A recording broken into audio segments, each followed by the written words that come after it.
Alright, we're going to look at the M&P 9 Shield today.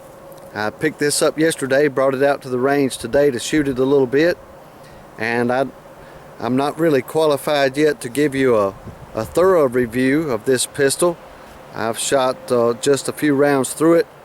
I compared this pistol at the armory with the Glock 43 and the Glock 42, and to be honest with you, I don't remember.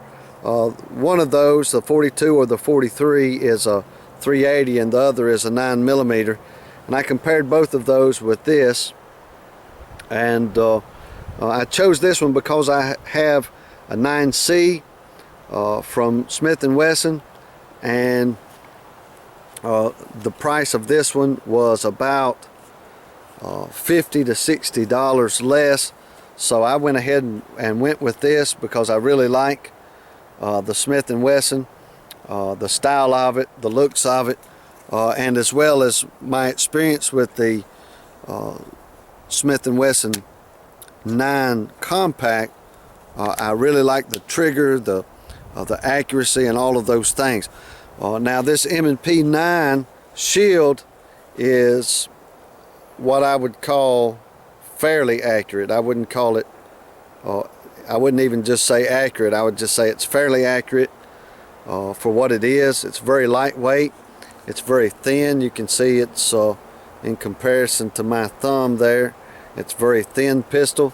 It is a double stack magazine, and that magazine that comes with it has the little extension there, and it's an 8-round magazine.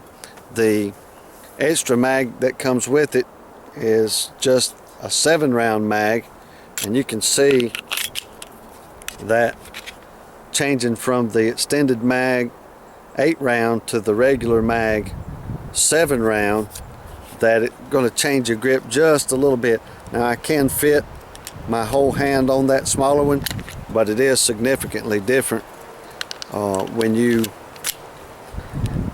put the extended mag in. So I think what I'll probably end up doing is getting another one of these because more grip is better than less grip, I think.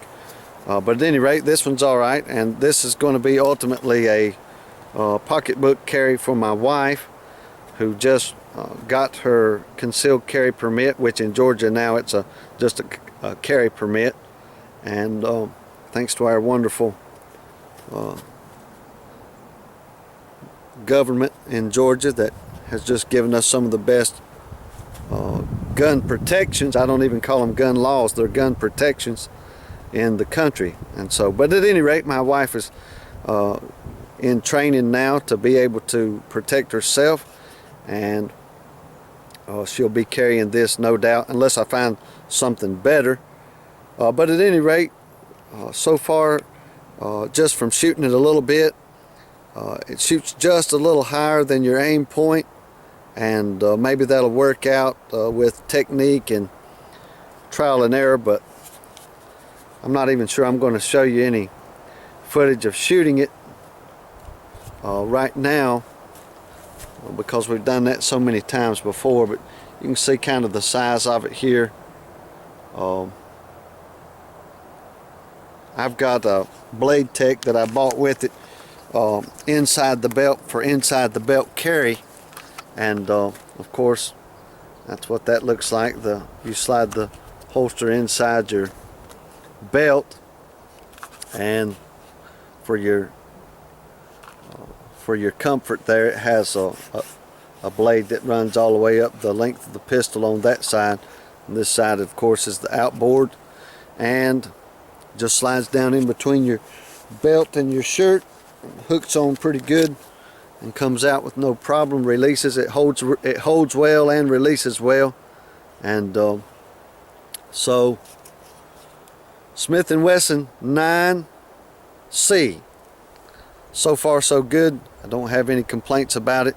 I was looking at those Glocks, like I say, and chose this one because it was just a little cheaper, and I'm a little bit familiar with Smith & Wesson M&P line.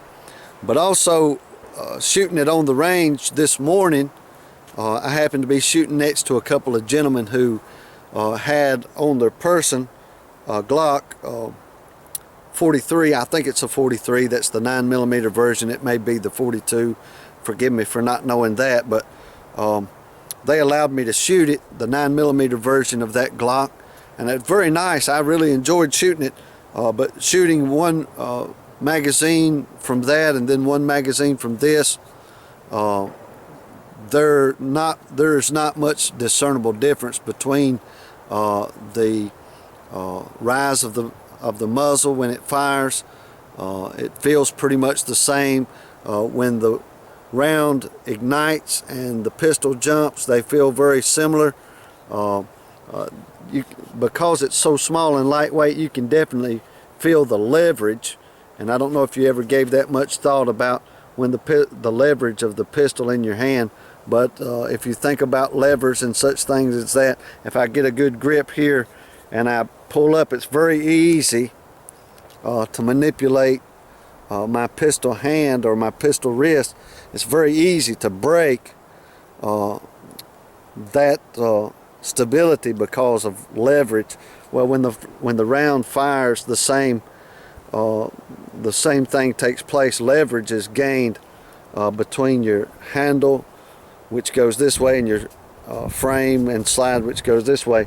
Well, when at the exact point that the round fires, you can really feel the leverage in the pistol, so that even if you're putting a death grip on it, trying to keep it still has a significant pop or rise or whatever you want to call it on the front end of the pistol.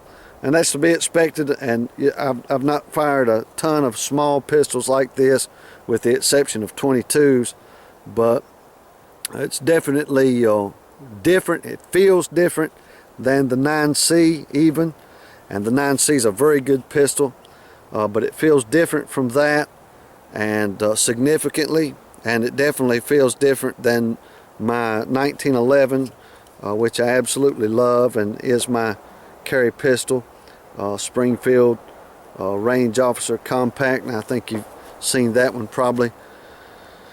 But this has basically the same features: the slide serrations, the rear sight, the front sight, the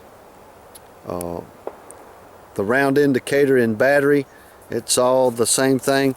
When I first pulled this out of the box, you can see how that kind of hangs right there. I don't like that. The 9C doesn't do it. None of my other pistols do that. But when you fully rack it, it doesn't ever stop like that. But if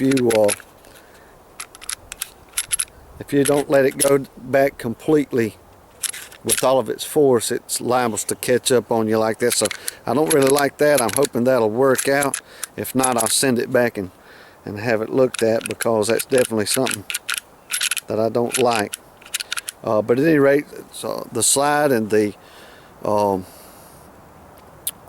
action and the trigger are all very similar to the 9C, and so far, like I say, with just having picked it up yesterday, so far I like it.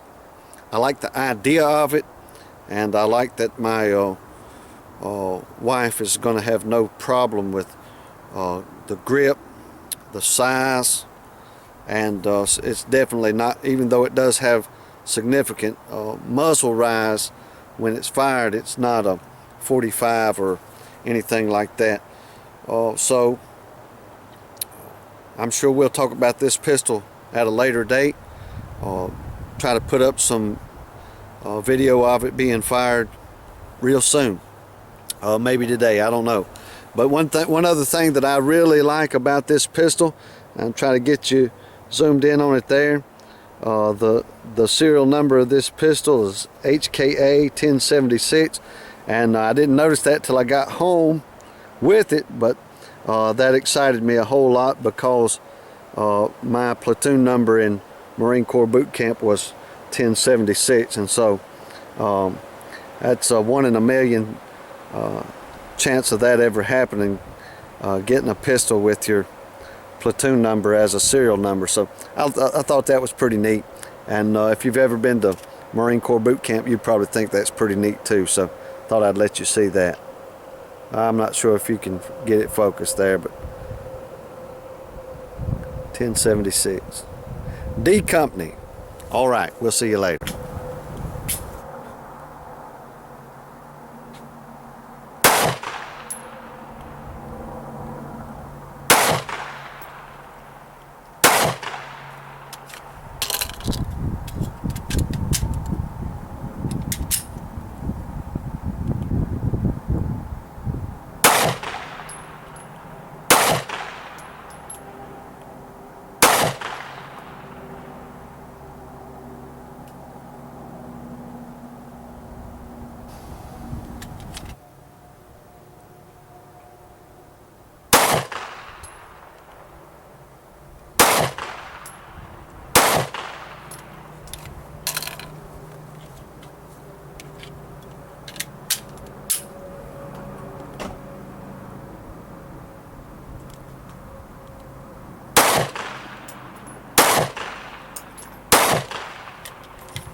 All right, my first 3 shots were over here, and I was aiming dead center, and that really spooked me. The second 3 though, aiming dead center again, hit right here. Then I hit 1, 2, and 3 here, and then I hit 1, 2, and 3 here, and then 1, 2, and 3 here. Then I came over here and shot, and I come up 1, 2, 3, and then I come over here and I hit 1, 2, and 3 up here. Then I had one session where I only shot twice, once and twice. Ripped up the paper there a little bit, but once there, once there. So M&P 9 shield, I called it fairly accurate, and that might have been being nice, being the size pistol it is and the type pistol that it is. I don't know if you can really expect much more than that. That's a real good group. Some of them had good groups of 2 and 1 would drop out. So I imagine that shooting a small pistol like that will accentuate any problems that you have already. So shooter error will be magnified, in other words. So I shot a couple down here, but I tore one of them off when I was tearing down the target.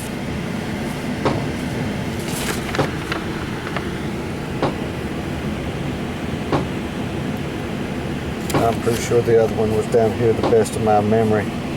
That looks like 2, but I think it's just 1. I don't think I'm ready to say that this is the best accurate pistol that you'll ever get. Some of them hitting the same hole, but that really spooked me there, shooting center mass and then coming over here like that.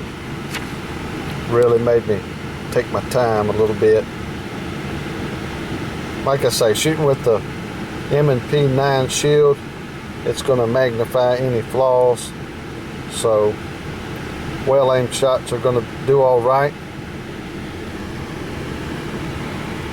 but hasty shots are going to give you some varied results. That's the best I can say about it right now.